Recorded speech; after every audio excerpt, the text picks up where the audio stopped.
Hey everyone. So now that you've done some thinking about problems, we're going to be thinking about solutions.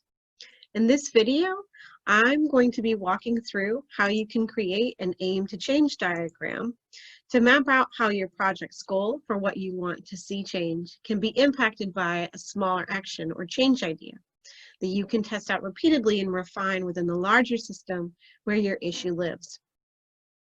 We start with what's called an aim or an aim statement.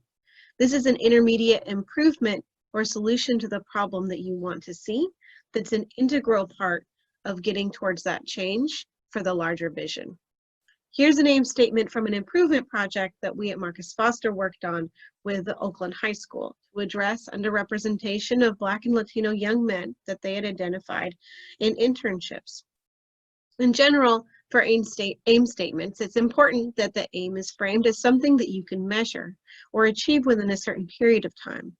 This statement, while it communicates a really big vision, doesn't clearly specify what should be changed by how much, or by when. Now check out this one. You see the difference? So the vision is really key, but in this case, more importantly for an improvement science project, you want to know if your solution made a difference. And so you'll also need to know what you actually want to change. In this case, that's the enrollment of Black young men in internship programs. By how much? Here, by 50% more than the prior year. And by when? For them, it was by the end of last summer. Also, it's also to think about what's most important to measure. In this example, do you think it would be better if they were trying to get students to enroll or to complete an internship?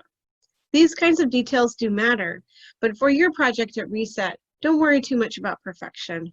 This is likely your first try at doing this kind of a project.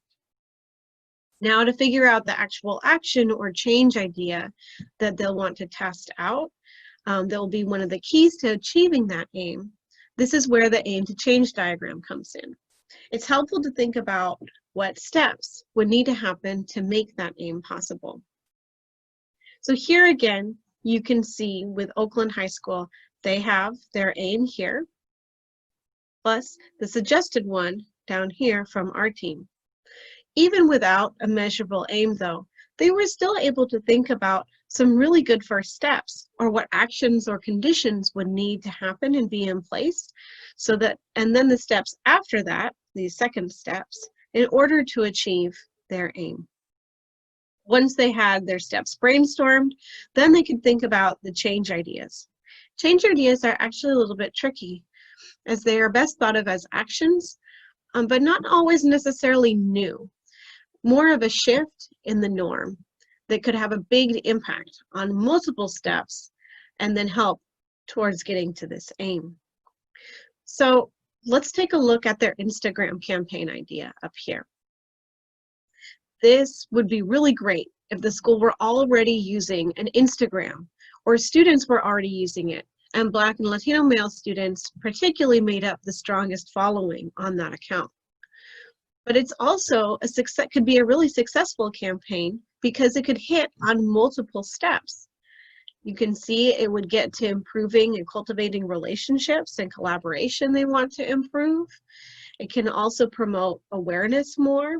It can also help to increase family and student awareness of the opportunities, and also can increase transparency and communication to students regarding the experiences related to diversity and representation, and even show a welcoming environment before, during, and after placement. So because of that, if it's pulled off, it could make a huge difference in making internships ultimately the norm at Oakland High, and getting more Black and Latino young men to participate in those internships. So that's really all for now. Check out the next video, try out the pre-work, and I'll see you in a few days at Reset. Don't forget to reach out to your team through your slide deck and let me know if you have any questions. All right, see you soon.